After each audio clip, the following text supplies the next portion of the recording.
Haïti, premier acte de proclamation de l'indépendance à Fort-Liberté, le 29 novembre 1803, signé par Dessalines, Christophe et Clairvaux. Nous avons juré de punir quiconque oserait nous parler d'esclavage, Dessalines, le 29 novembre 1803. Toute la presse américaine en a parlé, mais Madio a complètement ignoré cet événement. Voici, en toute modestie, l'une des plus grandes preuves de la déclaration de l'indépendance du 29 novembre 1803, qu'aucun professeur d'histoire d'Haïti n'a jusqu'à présent enseigné dans nos écoles avec la véracité des faits. B.D.M. Monsieur Relf. Vous êtes invité, au nom des hommes libres de Saint-Domingue, et au nom de l'impartialité qui doit caractériser tout bon républicain, d'insérer dans votre prochain numéro la proclamation incluse. Votre très humble B.D.M. secrétaire. Cette note a été rédigée par Aimé et adressée à un éditeur de journaux de Philadelphie, Samuel Relf, qui était peut-être connu de Dessalines et de l'armée indigène par le biais de l'importante communauté d'expatriés de Saint-Domingue à Philadelphie.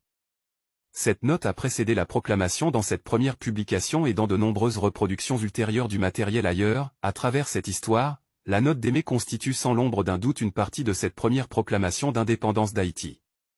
Relf était l'éditeur de Philadelphia Gazette et du Daily Advertiser, le premier journal du soir à Philadelphie, mais la proclamation est apparue pour la première fois dans Poulson Daily Advertiser, le 5 janvier 1804.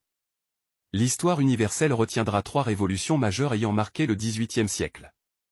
La Révolution américaine, du 17 juin 1775 au 3 septembre 1783, allant de la bataille de Bunker Hill, entre les Britanniques et les 13 colonies insurgées jusqu'au traité de Versailles de 1783, reconnaissant l'indépendance américaine. La Révolution française, du 5 mai 1789 au 9 novembre 1799, qui va de l'ouverture des États généraux au coup d'État de Brumaire par le général Bonaparte, provoquant la chute de la monarchie. La Révolution haïtienne, allant du 14 août 1791 au 1er janvier 1804, de la cérémonie du bois caïman à la date officielle retenue pour la proclamation d'Haïti, comme patrie des Africains du Nouveau Monde et de leurs descendants. De ces trois événements majeurs, la Révolution haïtienne reste la plus aboutie dans le sens qu'elle devance les deux autres, du fait qu'elle fut à la fois anticolonialiste, anti-esclavagiste et antiraciste. Le 18 novembre 1803 a eu lieu, la mère de toutes les batailles de la guerre de l'indépendance d'Haïti, à Vertières, dans le nord, à quelques kilomètres de la ville du Cap-Haïtien. Cette bataille consacre la victoire de l'armée indigène contre les colons français. Le lendemain, le 19 novembre 1803, le général en chef français Rochambeau capitule.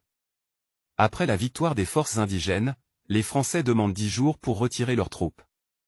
D'après un document français intitulé « Le débarquement de la flotte française à Saint-Domingue », paru en 1820, l'indépendance aurait été proclamée la veille du jour désigné pour l'évacuation de l'île, soit le 29 novembre 1803, à Fort-Dauphin, devenu Fort-Liberté. L'acte est signé par les généraux Dessalines, Christophe et Clairvaux.